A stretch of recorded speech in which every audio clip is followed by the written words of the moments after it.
Dun, dun, dun. Are we on? It's 4:30. Sure, we're on. As late straggler, there we go. Okay, we would like to welcome everybody to the Public Safety Committee meeting. It's 4:30, actually, yeah, it's still 4:30. We are back from the Convention Center. We are back at the large conference room at City Hall, which is located at 425 North Richardson. I believe we're the first committee meeting that's met back here since COVID, so welcome back. We do have all of our counselors here, so our roll call is taken. Can I have approval of the agenda, please? Let's all jump into it. Madam Chair, I move to approve the agenda for the May 18th regular Public Safety Committee meeting as presented. Okay, I have a motion and I have a second. Yes. Okay, I have a second from Mr. Savino. All in favor, say aye. Aye. All opposed, same sign. Okay, we'll move on to 2. I need the approval of the minutes for the public safety meeting on April 13th, 21. I make a motion to approve the minutes from the April 21st public safety meeting. Okay, I have a motion. Do I have a second? I have a second from Mr. Savino. All in favor, say aye. Aye. All opposed, same sign. Okay, we'll move on to our regular item. Mr. Matthews, Mr. Meavers, Mr. Bartlett, somebody over there. Hello. Madam Chairman, Thank you. councilors, staff is asking for your approval to move forward and put in front of City Council 3 separate properties that have been deemed derelict and dilapidated by the building official. All the proper notifications have been made, but we've had no compliance or permits drawn at this time. Okay. Do I have any questions from committee members? No questions? Okay, so may I have a motion, please? I move that we recommend approval to the full City Council on the June 10th, 2021 council meeting, the resolution requiring the removal or demolition of 3 dilapidated structures. Okay. I have a motion. Do I have a second? I have a second. Mr. Savino. All in favor, say aye. Aye. All opposed, same sign. Okay, let's move on to non-action items, which there is not. So we're going to go to information, and I believe Mr. Matthews is going to take over from here. Madam Chair, members of the committee, we didn't have any other information. Didn't want this to last 3 minutes today, so I've asked the police, fire, dispatch, and emergency manager to kind of update you on some of the grants that they have applied for or in the process of applying for their specific department. So whoever would like to, DC? So we don't have any truly new grants other than the ones that we've had pending over the last couple of years. Annually, we get the Jag Grant, the Law Enforcement Protection Fund. Our biggest issue right now is that the grant system that the Department of Justice uses, the consolidated grant system, or they've gone to a consolidated grant system, and they've migrated all that information over to this consolidated system, and it's not working. There was some problems with getting our DUNS number, or our department identification number. It got put into the new system wrong, and so now we've lost access to everything. And it seems to literally almost take an act of Congress to get that changed. The chief has had to reach out to the Attorney General's office, or the Inspector General's office, I'm sorry, to try to get their assistance in doing it, because it's been locked up since September. Have you tried to go to any of our representatives way up? Yeah, I'll say this. First of all, we did really well during COVID. We saw it coming, and that's one of the grants. A third of it's being held up. There's approximately $80,000 that's held up right now in this grant transition.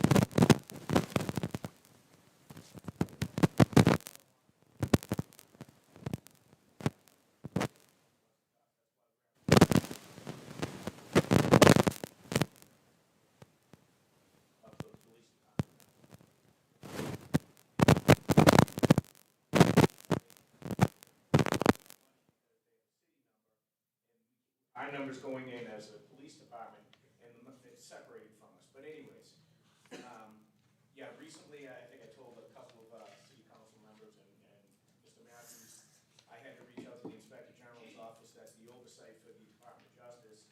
It's been 7 months, and it's been 7 months.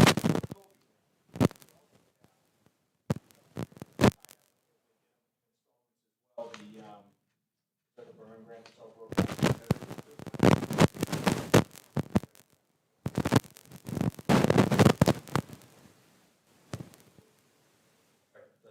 Law enforcement protection fund, because that's coming in from the state, not the federal government, but in total, we have about, around over $100,000, that we just can't access right now, because that's already been allocated for projects, Yeah. we just can't get to it. So do I need to get Yvette Harold involved?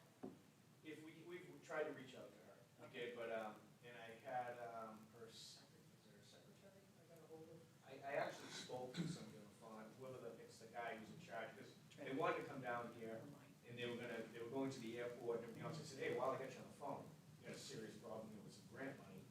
And, so their offices had the message, and that was a couple months ago. The way I think to go is what I just did, because I just got a confirmation letter from the Inspector General that there's a serious problem there, and they referred it to the entity that is gonna provide the oversight for the actual grant. But that's the way to go. Unfortunately, the only way you either hit them in the pocket or you hit them in the penalty box. That's the only way anybody does anything. Yeah. But anyways, the point of what we're saying is there's several grants we almost augment our budget with it, because we go to them every year. There's the burn grant, cops grant, the state grants. State grants are the ones you see if we have like extra overtime out there for patrols, bicycle helmets, seat belts, car seats, and then you also have the enforcement ones for speeding, the DWI. We go after those every time. They're small amounts, but they are, they kind of keep us off the overtime budget. And then also, in addition to that, we've applied for additional grants for active shooter training, body worn cameras, and something to help combat the opioid epidemic. We didn't qualify, we weren't awarded those. We have applied for, and early in the process, for a law enforcement mental health grant, a comprehensive youth violence prevention grant, and a training and technical assistance grant.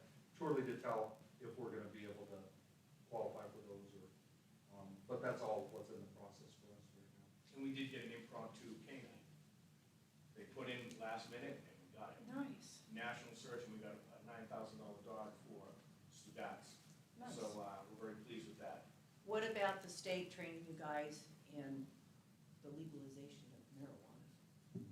I'm on that committee. We haven't had any meetings or anything yet on that, but I've already been, actually the Silver City Police Chief called me and said he's already getting questions from his community, but that information will start to flow backwards as well once I get to one of those meetings. But everything's so up in the air. They're doing it in stages.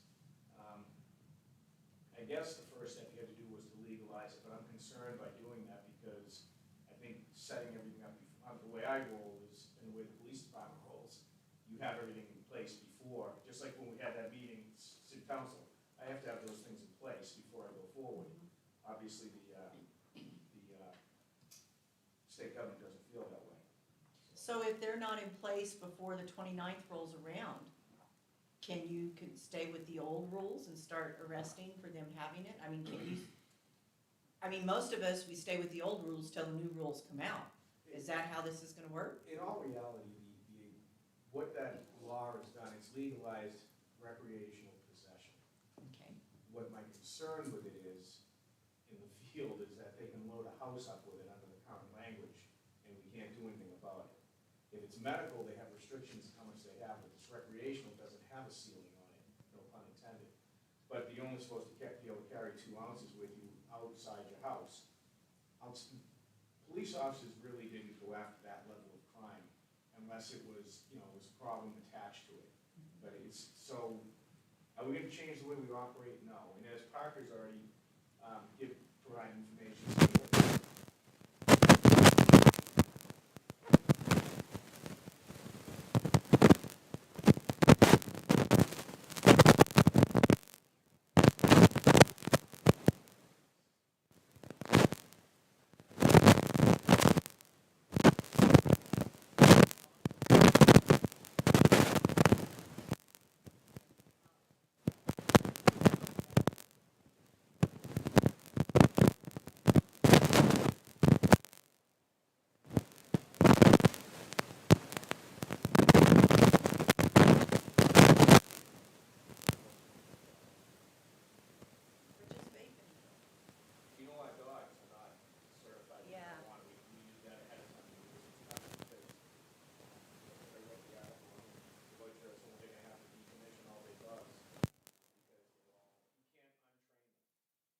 all marijuana dogs, it'll completely ruin your probable cause. How The sad is dog that? hits on marijuana, that's not illegal anymore, so they have to go out and redo their dogs. We saw it coming, so our dogs aren't certified to hit on marijuana. So Good, that's- good foresight, thank you. Any other questions from counselors? Do you foresee any, oh, Madam Chair, I'm Yeah. sorry. Judy, it's not good. like me. That's not. It's okay, we're easy here. We're back down to our comfortable room. Yeah. Coming in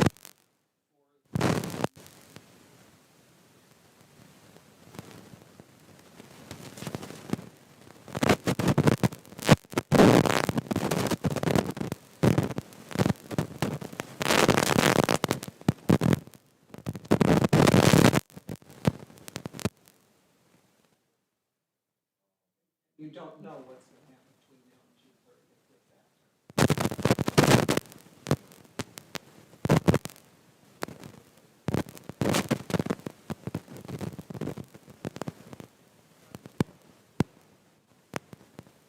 Allow us to go for other grants. Certain certifications were, like our SWAT team has to do.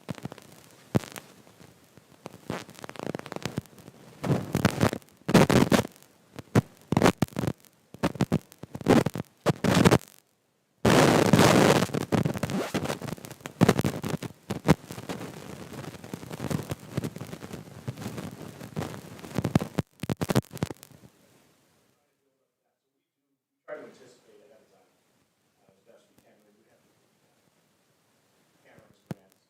I've already tried to piggyback on her grants. Can we set up like a type of dispatch room as a backup dispatch room in the station, so we qualify as a backup emergency management?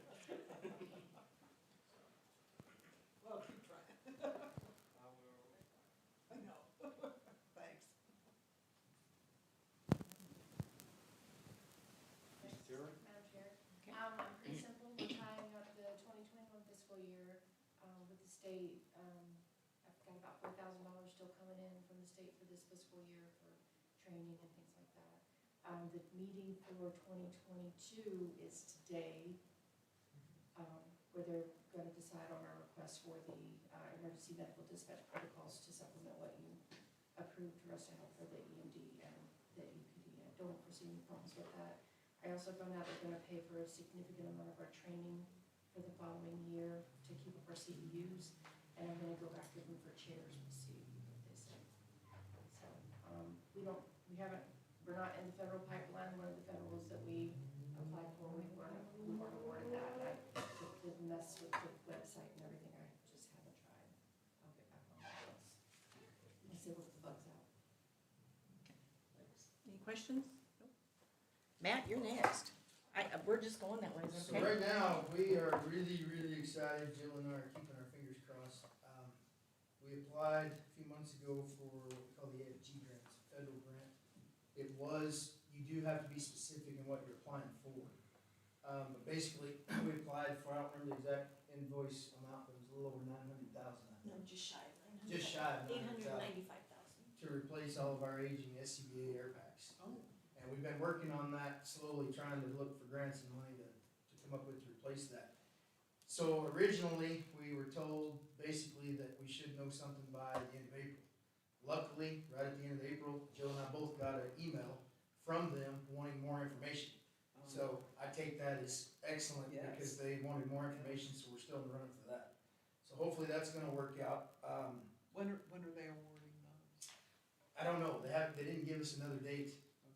Originally, the original application stuff said towards the end of April, but at the end of April, when they asked for more information on it, we were Okay, so you don't have it. we didn't get the Dear John letter, so. Good. And then, the PRC grant will be coming back up in September. We actually got turned down for that grant this last year, but we will absolutely, reapply for that, and we're also gonna be looking around for more. And then the only other one really that we have is that little whip, hazmat grant, what is that, 7,000, I think? 7,000. It's a real little deal. We're trying, we're doing it slowly, because we're being really careful how we're spending the money on it, but we are working towards, bringing some more little extra money in from places when we get our training back up to where it needs to be to retype our hazmat crew. Because that puts us back into the category, kind of like the police department, puts us back where we can apply for a lot of other specific and big grants. So that's kind of what we're planning on working on this next year, really hard. With Firehouse subs also moving with them coming in. They give $40,000 every 5 years to a fire department for training and equipment. So once they come in, we get to apply there also. Okay, any questions? Who's next? Me. Yay. So as Madam Chair and councilors, like everybody else, we have our usual grants that we apply for. So we currently have a mitigation grant. We're updating our plan. It expires in December. We should have our plan hopefully coming to this committee soon to start the review process at the same time that it's going to the state for review. So it's kind of a simultaneous review. We have another grant that we usually apply for EMPG that reimburses my salary. That grant will end in June. That application for next year is due next week, and this year we'll be asking for the usual 50% of my salary benefits, and we'll ask for 25% of Jill's. So it'll be the first time that we're gonna ask for additional money, and that will get awarded. It won't be before July, but usually those awards go out in August. And then we also typically apply for another grant called Shish Gap. That's what the PD is referring to, and what we're trying to do some training and type some teams, and that grant will come out in August. So we're kind of working in the background on getting up to date on the requirements and meeting the criteria, so when it actually rolls out, we can say, yes, we've checked these boxes, yes, we have this training, yes, we've done the NIM stuff, yes, we've done this. Because we're always looking to see, how can we replace the command post? What can we do for equipment for the hazmat team, for the fire department? And so they are relying on some of the grants that I get to help them in their programs, because we're all kind of intertwined. So those are basically the kind of agency specific. We all have ones that we apply for within our own disciplines each year. And then of course, we're always looking on grants.gov, and as COVID money becomes available, looking to see what else might be available to help us, even if it's in small amounts, like Matt said, you know, 7,000 here, 10,000 there, replace just this. Training, that's $10,000. It adds up, so. Okay. Jeff?